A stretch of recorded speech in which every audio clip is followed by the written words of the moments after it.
आपको सतर्क करने वाली एक अच्छी खबर दिखाते हैं। साइबर ठगी के मामले इस कदर बढ़ रहे हैं और इतने ज़्यादा खतरनाक हो जा रहे हैं जैसा कि ग्वालियर में हुआ है। ग्वालियर में रामकृष्ण मिशन के सचिव 26 दिन तक हाउस अरेस्ट रहे और 2 करोड़ 53 लाख रुपए की ठगी के शिकार हो गए। मामले की जांच हुई तो तार नागदा स्थित बंधन बैंक से जुड़ गए। हैरानी की बात यह है कि बैंक कर्मचारी ही ठगी के आरोप में पकड़े गए हैं। इतना ही नहीं, एक सब्जी वाला भी इस ठगी में शामिल था। क्या है ये पूरा मामला और कैसे बैंक कर्मचारियों ने करोड़ों की ठगी को अंजाम दिया, सब कुछ आप इस रिपोर्ट में देखिए। हाथों में हथकड़ी है और पुलिस के सामने घुटने के बल बैठे हैं। जानते हैं ये कितने बड़े आरोपी हैं। इन आरोपियों ने देश की सबसे बड़ी ठगी को अंजाम दिया है। इनमें बंधन बैंक का अकाउंट होल्डर, बंधन बैंक का असिस्टेंट मैनेजर, बंधन बैंक की ही महिला कैशियर मुख्य आरोपी हैं। इस मामले को समझने के लिए हम आपको थोड़ा पीछे लेकर चलते हैं।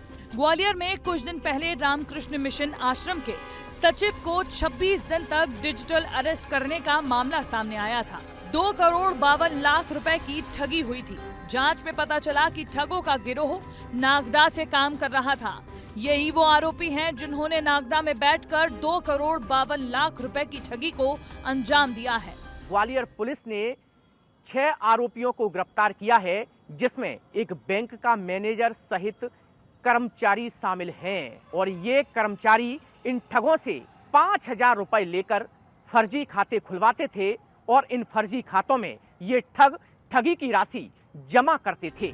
आरोपियों ने कैसे नागदा से बैठकर ठगी को अंजाम दिया, अब जरा वो भी समझे। बंधन बैंक के अफसर कर्मचारियों ने फर्जी अकाउंट बनाए। लोगों को हजार रुपए का लालच देकर अकाउंट खोले गए। फर्जी दस्तावेज तैयार कर नए खाते एक्टिव कराए गए। ट्रांजैक्शन के लिए नए अकाउंट भी उपलब्ध कराए गए, लेकिन पासबुक और एटीएम कार्ड अपने ही पास रखे। मामले की जांच करने के लिए पुलिस खाते के असली होल्डर तक पहुंची तो उनके होश उड़ गए, क्योंकि खाता एक सब्जी का ठेला लगाने वाले लड़के के नाम पर था। राहुल के नाम पर बंधन बैंक में खाता खोला गया। राहुल नागदा में सब्जी का ठेला लगाता है। 3 महीने में राहुल के अकाउंट में करीब 30 लाख रुपए का लेन देन हुआ है। 2 करोड़ 53 लाख रुपए की ठगी के 10 लाख रुपए सब्जी वाले के खाते में ही आए हैं। ये बैंक के एम्प्लॉय रहते हुए इनके द्वारा न केवल फ्रॉड अकाउंट खोलने में मदद की गई, बल्कि जितने भी ट्रांजैक्शन हुए ट्रांजैक्शन से अवैध लाभ भी प्राप्त किया गया है। अभी प्राइमरी इन्वेस्टिगेशन में सामने आया है कि इस प्रकार के लगभग 50 से 60 अकाउंट खोले गए हैं, जिसमें फ्रॉडुलेंट तरीके से चेक के माध्यम से राशि ट्रांसफर की गई है। ग्वालियर में हुई ठगी में बैंक कर्मचारी ही ठग निकले। अब मामले में एक आरोपी उदयराज अब भी फरार है, जिसे गिरोह का मास्टरमाइंड माना जा रहा है और पुलिस उसकी तलाश में दबिश भी दे रही है। नागदा अब साइबर अपराधियों का ठिकाना बनता जा रहा है। यहाँ से फर्जी बैंक खाते किराए पर देना, क्रेडिट कार्ड बनाना और गेमिंग एप्स के जरिए कई ठगी के मामले सामने आ चुके हैं।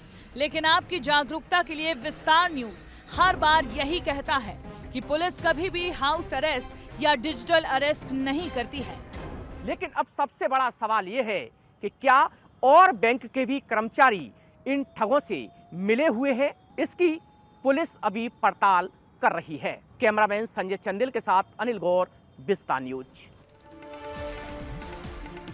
वैसे अकेले ग्वालियर की ही बात करें तो इसके इससे पहले एक डॉक्टर महिला को 21 दिन तक डिजिटल अरेस्ट किया गया था। एक रिटायर्ड शिक्षिका को यह कहकर धमकाया गया कि उनके खिलाफ अश्लील पोस्ट करने की 25 एफआईआर दर्ज है। उधर एक आयुर्वेदिक डॉक्टर को 29 घंटे डिजिटल अरेस्ट कर 21 लाख रुपए ठगे गए थे। लेकिन रामकृष्ण मिशन के सचिव के साथ हुई ये ठगी अब तक की सबसे बड़ी साइबर ठगी कहलाई जा रही है। कहना बस हमको इतना है कि आप सभी ऐसे ठगों से सावधान रहें।